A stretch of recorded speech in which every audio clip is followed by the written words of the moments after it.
Hello, everyone. My name is Vishnu, and with me today is Ama. Hi, everyone. And welcome to the UDOS podcast. This is the podcast where we'll be talking about topics that you may not know enough about. So, today we are going to be talking about Mother Russia and her geography. So, the first question we need to answer is, how did Russia get so big? So, we're going to start with the original state of Russia, which is a state for the Slavic people, right? This empire felt threatened from invasions or migrations of any other population in this area. So, what did the Slavic Empire do? What the Slavic Empire did was they decided to expand their territory because attack is the best form of defense. So, this happened many centuries ago, by the way. Like, I think 400, 500, more than 500 years ago, tops.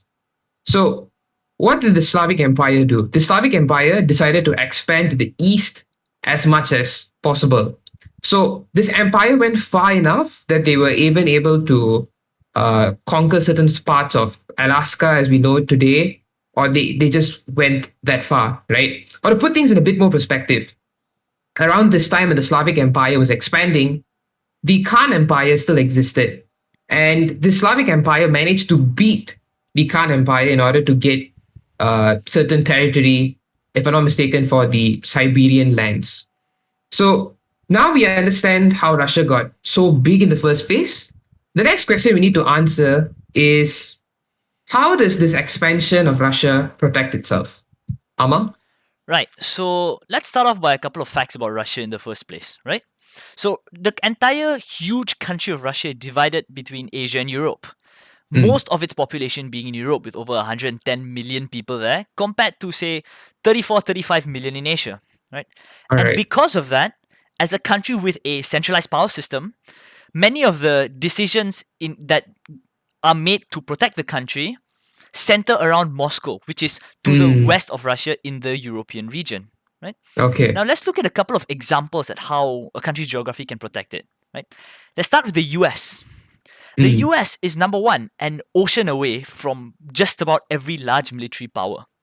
Yeah. This means that any real armed force that wanted to threaten it or invade it in any way, especially during its infancy, were mainly in Europe and Asia, therefore would require some form of transoceanic supply line, which are logistically both expensive and incredibly difficult, right? So US is sort of almost in a secure zone. Another example is France. Now, most of France's borders are protected either by some form of ocean or mountain, which makes it unstrategic to have an army there.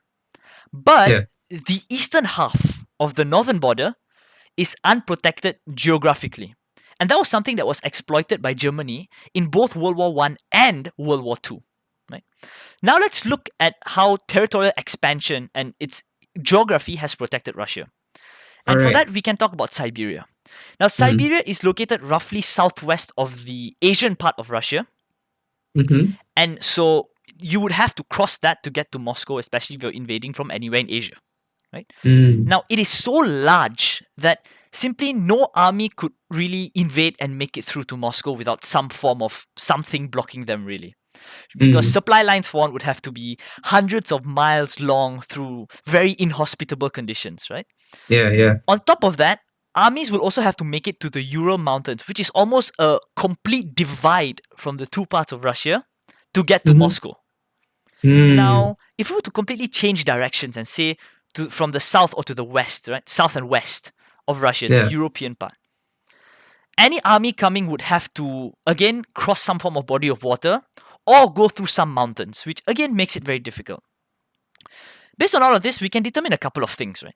For one, a country could take over certain portions of Russia, but really there's no conceivable way that a single country could fully occupy and conquer Russia. So an estimate of maybe 13 million trained ground troops would be needed to conquer a land of that immense scale. So this is quite hypothetical. Yeah, it's very hypothetical, and it's obviously something that has helped them quite a bit. So that would be that. So, the thing about Moscow's geography, right? St. Petersburg and Moscow, they're roughly on a like plain terrain or like very flat land, right? Which is like how France also has like very flat line of the northeastern part Yep. of the country. So the next thing we're going to talk about is how does the geography of Russia backfire against itself? So the first thing we want to talk about is this plain flat land that exists in certain parts of Russia. So the western part of Russia, where the capital is located, the land is pretty flat. So why is this important? This is important because it means it's easier for troops to advance into those regions. That means it's easier for land troops to go on the ground, for cannons, cavalry, tanks, depending on your time of when you're talking about military, the concept is still the same. It's easier for troops to get on the ground to reach Russia. So these were things that were exploited by Napoleon when he wanted to conquer Russia. Napoleon's like this French emperor who wanted to conquer like a lot of the world. And you had Hitler. Hitler wanted to conquer Russia as well. The only two reasons why these two guys didn't succeed is one, the weather is very inhospitable, Amma mentioned just now. And the second is that the Russian Empire managed to fight back with its military might with just a lot of troops because like Russia's big, right? So the first problem is these plain flat lands. So if people were to find the right season maybe to attack Russia, it's a totally different story. The second thing, the second issue that Russia has is Russia is located in a very cold climate, which means that most of the oceanic waters that Russia has surrounding its country are frozen.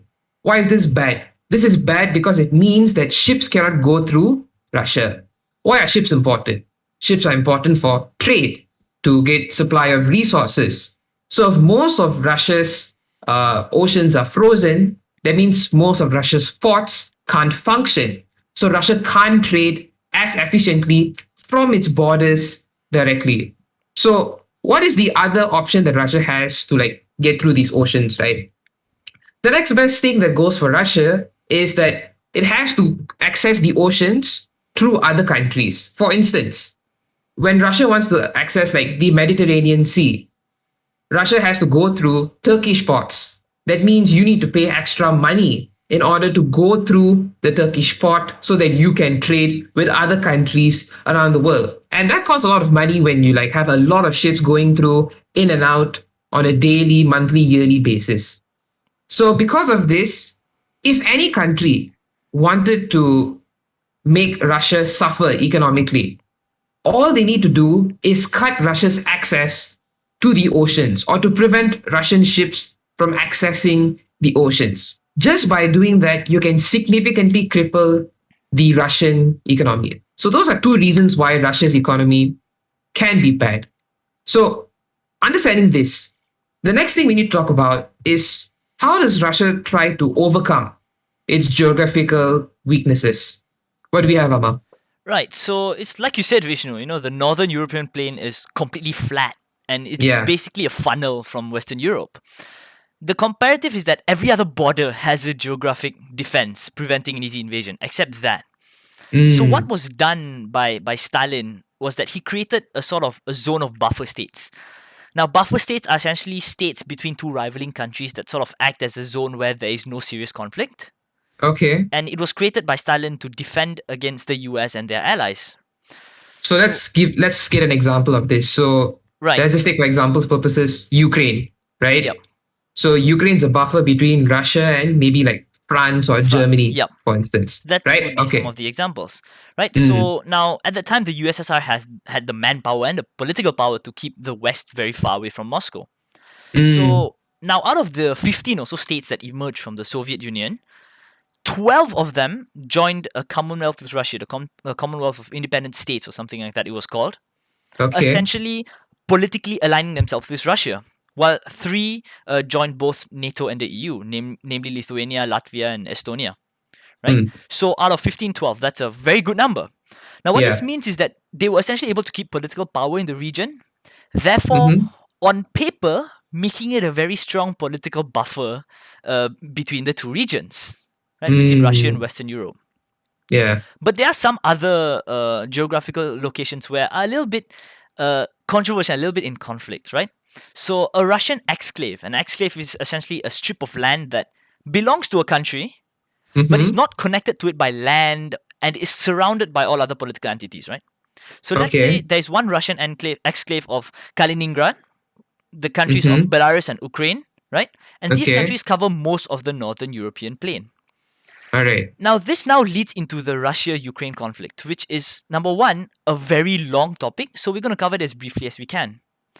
Mm. Russia, in essence, used its Ukrainian influence to sign a long-term lease on the warm water port of Sevastopol. Now, again, Vishnu, you emphasized earlier the importance of sea trade and having a strong naval force, right? Yeah.